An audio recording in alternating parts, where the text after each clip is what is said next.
Vimos ayer en la Asunción Presidencial un discurso del presidente Alberto Fernández, el discurso de Asunción fuertemente anclado en la idea de consenso y superación de las grietas en la Argentina, pero en un contexto de América Latina con conflictos sociales cada vez más interpelando al poder. Estamos con Ignacio Lavaki, politólogo, para analizar esta situación. Muchas gracias, Ignacio, por estar aquí. Gracias a vos por invitarme.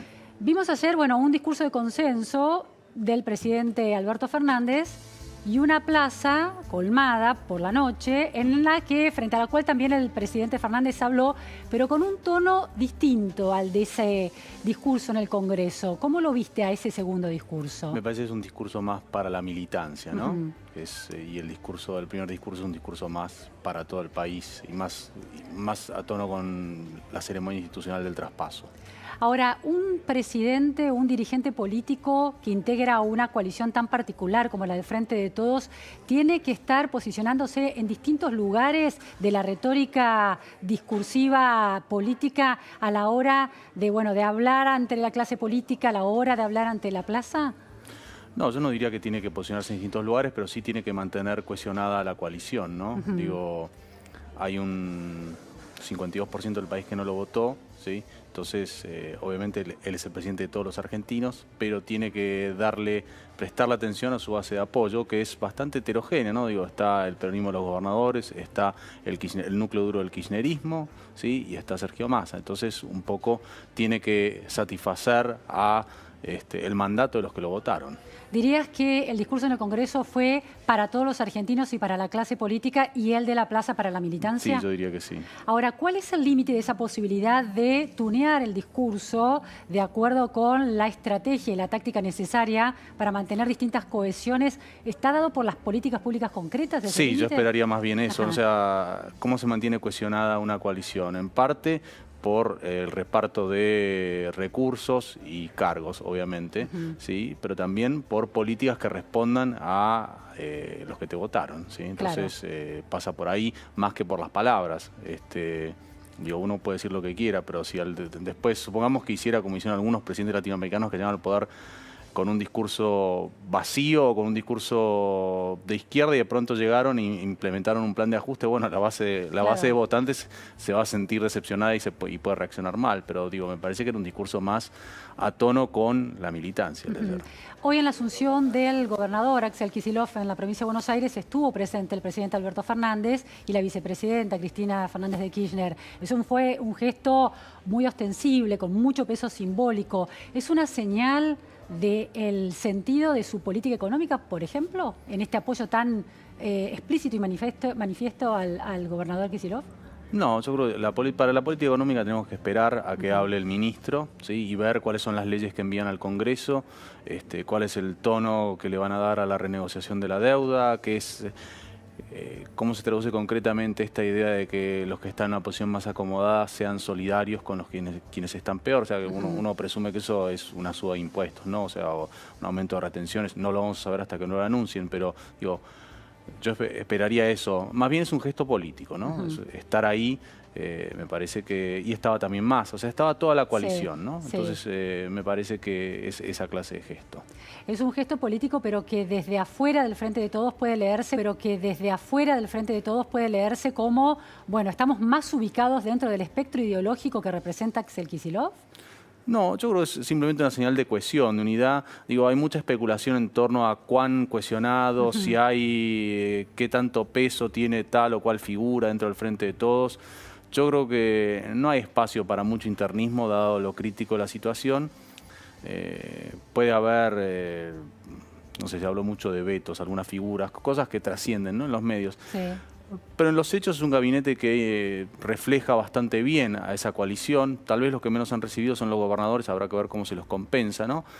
Pero me parece una decisión inteligente eso, porque es decir, bueno, imaginemos una situación alternativa, ¿no?, donde era un gabinete puramente albertista, sin presencia del kirchnerismo puro y duro, cristinismo. Poco sustentable, parece. Yo creo que hubiera sido poco sustentable, hasta riesgoso políticamente. Acá, Cristina y Alberto son socios en las ganancias y también en las pérdidas, ¿no? Claro, está bien.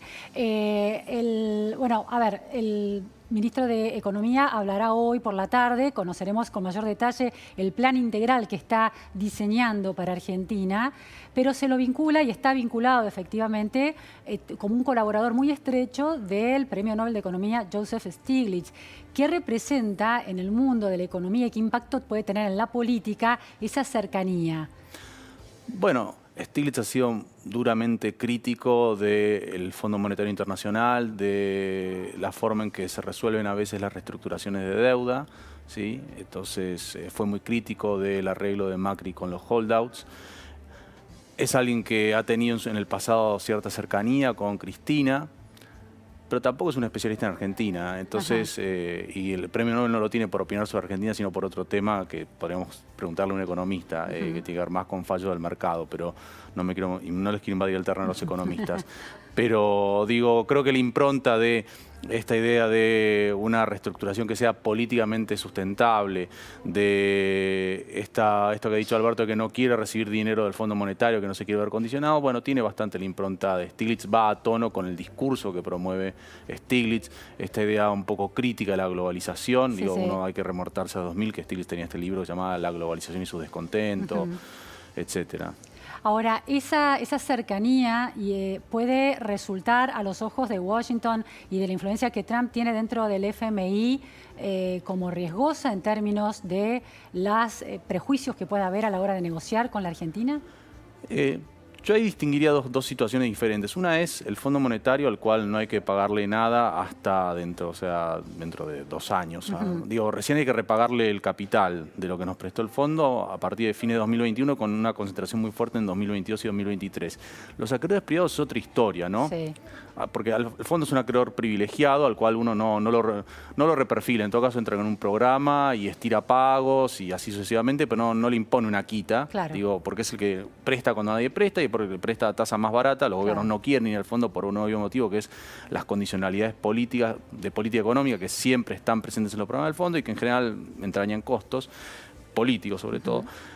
Y otra cosa es la situación de los acreedores privados. Si uno mirara en el pasado, el apoyo de Estados Unidos en el 2003-2004, el gobierno de Kirchner fue muy importante en esa reestructuración de deuda, porque había un paradigma que impulsaba el gobierno de George Bush, que era el involucramiento del sector privado, que estuvo presente en el discurso de Alberto ayer, que es esta idea, bueno, si ustedes prestaron de manera irresponsable, tienen que hacerse cargo. Claro. Que eso quiere decir, no van a cobrar en los términos originales, ¿no?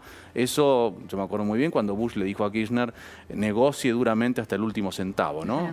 Con los privados. Con los privados. Hace un consejo, ¿no? Sí, claro, y con el fondo no, con el fondo en lo que lo apoyó fue, digamos, lo apoyó al principio del gobierno, sí, pero no fue una cosa que el fondo no le prestó mucho dinero a Argentina. Claro. Y de hecho la Argentina, antes de reestructurar la deuda en 2005, 6 meses antes, por un tema de diferencia, suspendió un acuerdo, una diferencia en cuanto a una política pública.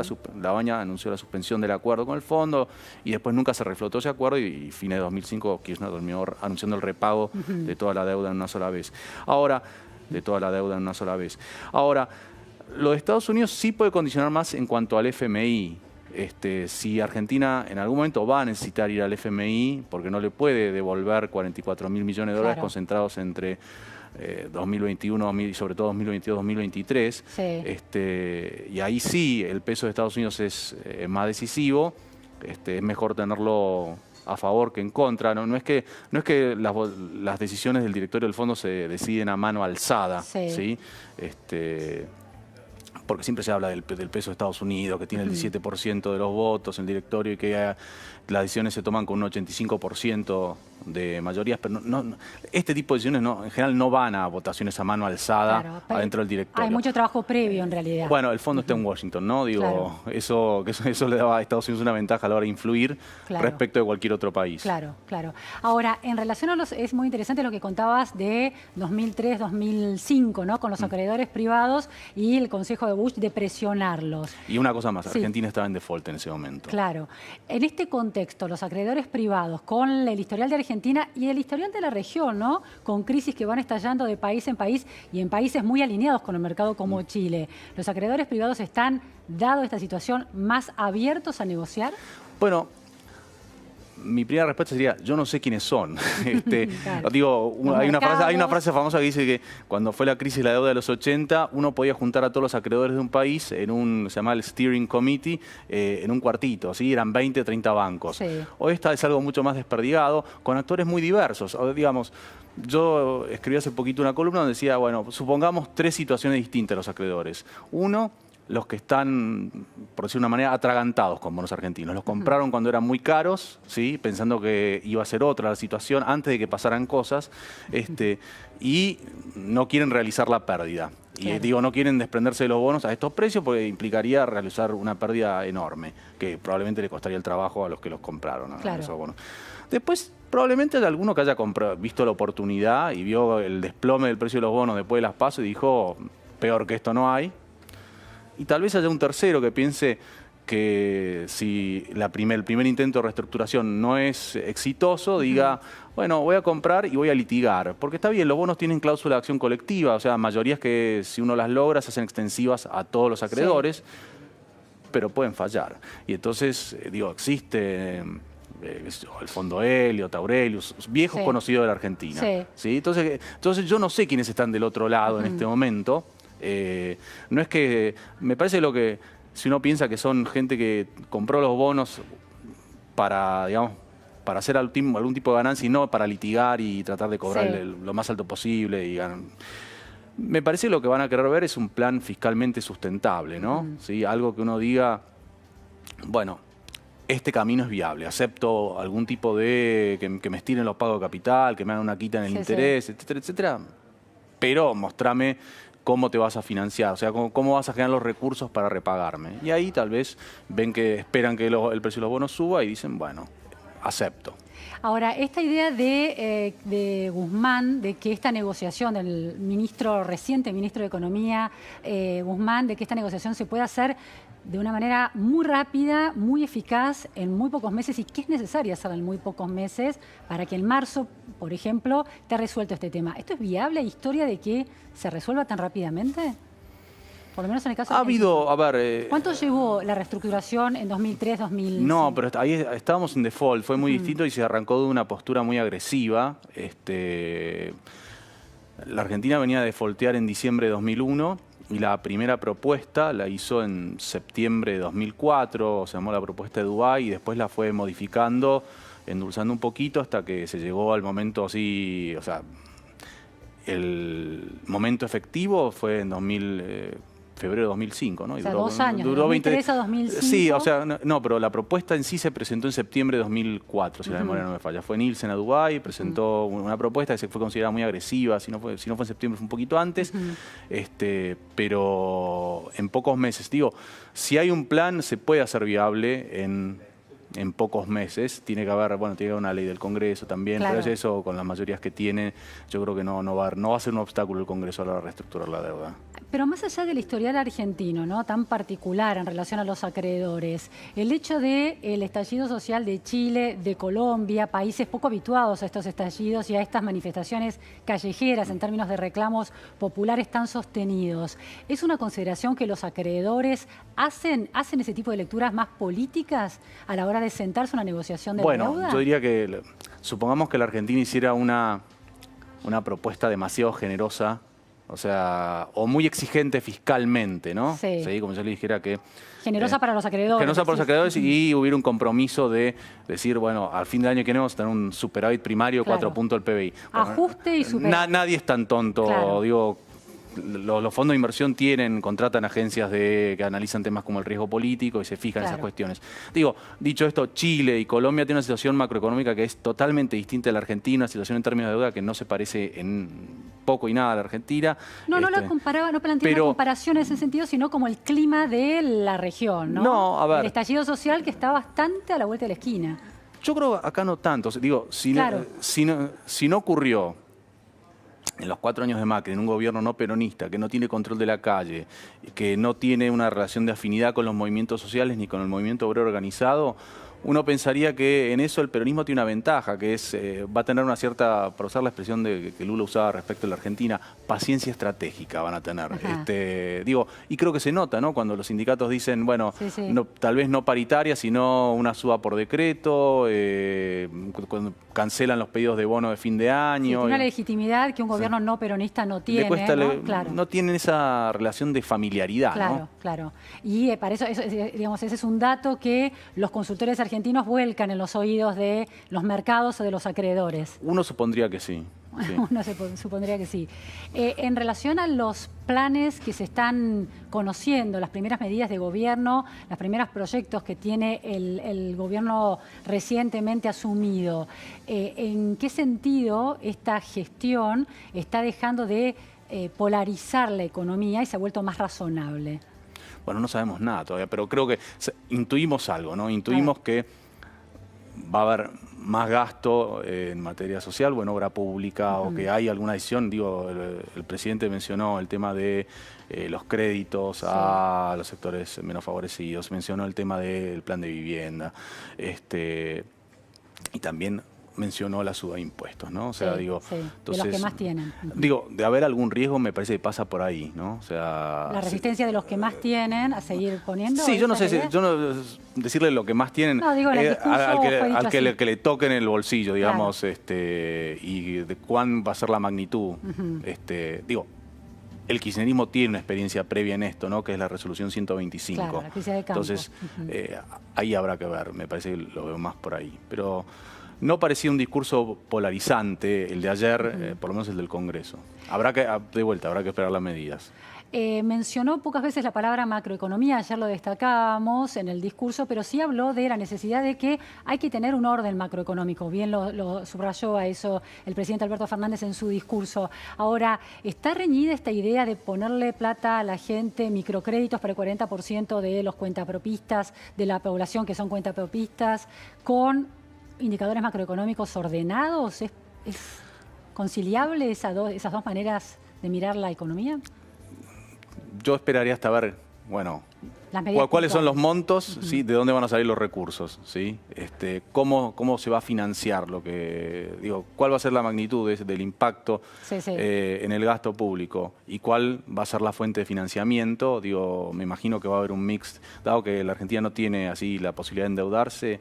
Y de vuelta, esto es más para un economista, pero digo, me parece que va a haber un mix de emisión, ¿sí? Que digo, si uno mira lo que algunos de los referentes económicos decían en la campaña, hubo un evento organizado por un medio que Culfas, uno de los referentes, dijo que sí, que era un instrumento que está disponible, la Carta Orgánica lo permite, la del Banco Central, y digo, dentro de ciertos límites moderados, no es algo terrible. Eso cito más o menos las palabras de Culfas. Entonces, y va a haber una parte que va a venir de suba de algunos impuestos, ¿no? Claro. Digo, y de retenciones. Última pregunta, Ignacio. Se habla siempre de un problema de la Argentina con las instituciones, que es la falta de independencia respecto del poder político. Entre esas instituciones se señala la falta de independencia del Banco Central. ¿Es preocupante que el gobierno incluya al Banco Central como un instrumento también regulador de la política económica?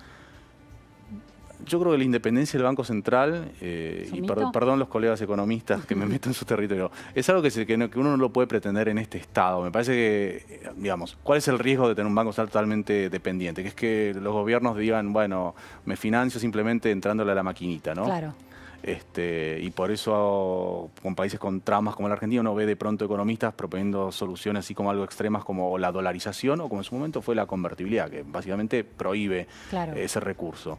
Ahora, aspirar a que de no tener nada de independencia, a tener toda la independencia y tener, no sé, la Reserva Federal de los Estados Unidos, el Banco Central Europeo con la historia que tiene Argentina. Digo, tomemos un solo dato, digo, desde la creación del Banco Central, el único presidente del Banco Central que terminó el mandato fue el primero. Entonces, ¿en qué época es eso? Y el Banco Central se creó en 1935 y debe haber sido en la década del 40, y desde ahí, y de hecho ni siquiera era un ente público cuando se creó. Era mixto. Han sido fusibles de la gestión política. Veamos, Macri tuvo a 3 presidentes del Banco Central, y similar a Cristina, pero lo tuvo a Redrado, la tuvo a Marco del Pont, a Fábrega y a Banoli. Es un cargo bastante inestable. Claro. Digo, siempre se dice, desde la época de Cavallo como ministro de Economía, los presidentes del Banco Central son confirmados por el Senado y tienen un mandato fijo, pero nadie completa el mandato y están a tiro de decreto. ¿Qué independencia puede tener el presidente del Banco Central cuando lo único que hay que hacer para removerlo, como cualquier otro miembro del directorio, es simplemente mandar la remoción a una comisión bicameral en el Congreso que emite una opinión que no es vinculante y después se lo echa? Está claro. Mucha independencia no es que... Es una sofisticación casi para la Argentina que tenemos. Sí. Muchísimas gracias, Ignacio Lavaki. No, gracias a vos. Vamos a escuchar ahora las